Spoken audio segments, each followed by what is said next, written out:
बिस्मिल्लाहिर्रहमानिर्रहीम। दोस्तों तुसेंगी पता है कि अज एक तारीखी दिन सी। अज अवाम की एक कॉल दी गई सी कि अगर एक काला कानून ख़त्म ना किया गया तो फिर इंट्री पॉइंट बंद कर दिते जासन। अवाम तकरीबन बड़ी तादाद निकली है। एक बहुत बड़ा हजूम सी जेड़ा निकलिया वै, जिस अपने हक वास्ते आवाज़ उठाई है। इस वक्त डडियाले मनाजर तकी रही हो। ये डडियाली अवाम सी जेड़ी जोक दा जोक इस काफिले शामिल हुई है। हूँ अस जेह्ड़े मनाजर तकी रहे हो दन गली ने। दन गली अवाम जिला पहुंची है, दन गली तो थोड़ा जहा पिछे है, उत्थे क़यादत नी तरफों ऐलान किया गया कि साड़ा पड़ाओ इत्थे ही डालिया जासी, असां इत्थे ही स्टे करसां ते अवाम इंशाअल्लाह अपनी अज हुक्मरानी ना, अपने राज ना ते अपने खिलाफ होने वाले जुल्म ना बदला इंसान उसने खिलाफ आवाज़ बुलंद कर सन। ये अवाम ना एक शो सी, यानी अवामी पावर शो। अज अवाम राज सी, अवाम कामयाब हुई है। इस तक ही सकनी हो हर तरफ अवाम ही अवाम है। जिस तरफ कैमरा जाई रहा सिर्फ अवाम नज़र आई रही है। इसने तो अलावा अगे पिछे जड़ियाँ पहाड़ियाँ सन, अवाम उन्हां पर ही मौजूद सी। अवाम की बहुत बड़ी तादाद निकली है। मुख्तसर रहा तो अज मानी तारीख रकम करी हो रही है, इतनी अवाम कड़ी है। क्योंकि चकसवारी ने काफिला भी गया सी, लेकिन चकसवारी ने काफिला छोटा सी। जिस तरह डडियाल ना काफिला सी वो बहुत ही बड़ा काफिला सी।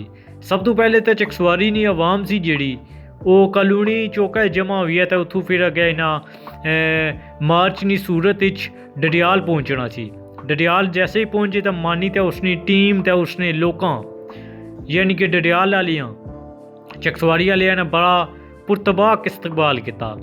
उसने तो बाद अगला साड़ा फिर जी मंजिल का आगाज़ होना सी वो सी दन गली पर, यानी कि एंट्री पॉइंट है उसने पर पैरा देना, यानी वो उसी बंद कर देता जाना।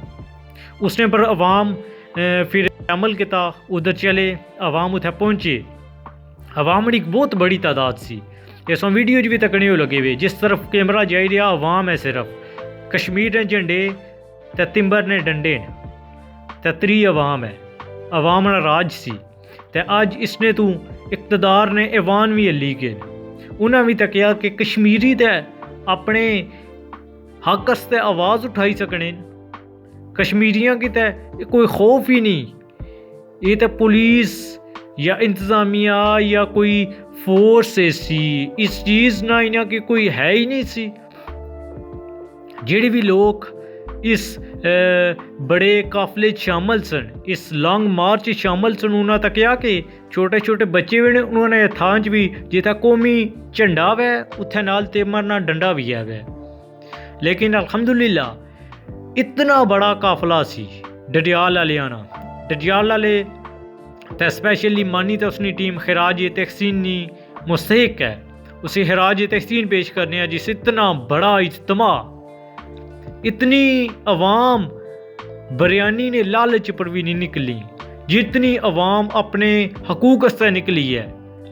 बिलाशुबा ये शऊर है, यह इनकलाब है। इतनी अवाम कढ़ना बहुत ही मुश्किल होना, लेकिन जिला शऊर आई जाना उला अवाम फिर आपू निकली है। बड़ी तादाद अवाम निकली है। अवाम में बया है कि अगर असा की साने हकूक ना दिते गए, अगर असा की साढ़े मुल्क साड़ा मुल्क है, असा फैसला करसा, असा जो चाहसा जो असा एक्सेप्ट करसा वही उसी। सो पिछले दौरे तक क्या बिजली की कीमत अवाम एक्सेप्ट नहीं कीतियां। अवाम बाहर निकली तो बिजली सस्ती हो गई, अवाम आटे से निकली तो आटा सस्ता हो गया। अरसे दराज तू अवाम बरसरे बेकार सी कि आम ब्रिज बने, लेकिन एक्शन कमेटी ना डंडा आया तो तके फिर पुल भी किस तरह शुरू किया गया। उसियां भी जनाब अली संग बनिया, दोबारा तो रखा गया, दोबारा तो उसने था बजट आया। गल करने का मकसद यह है कि जिला भी कोई भी अपने हक आस्ते आवाज़ उठाना उले ही उसी हक मिलना है। तो हक इस तरह नहीं लभने, हक आस्ते लड़ना तो मरना पैना।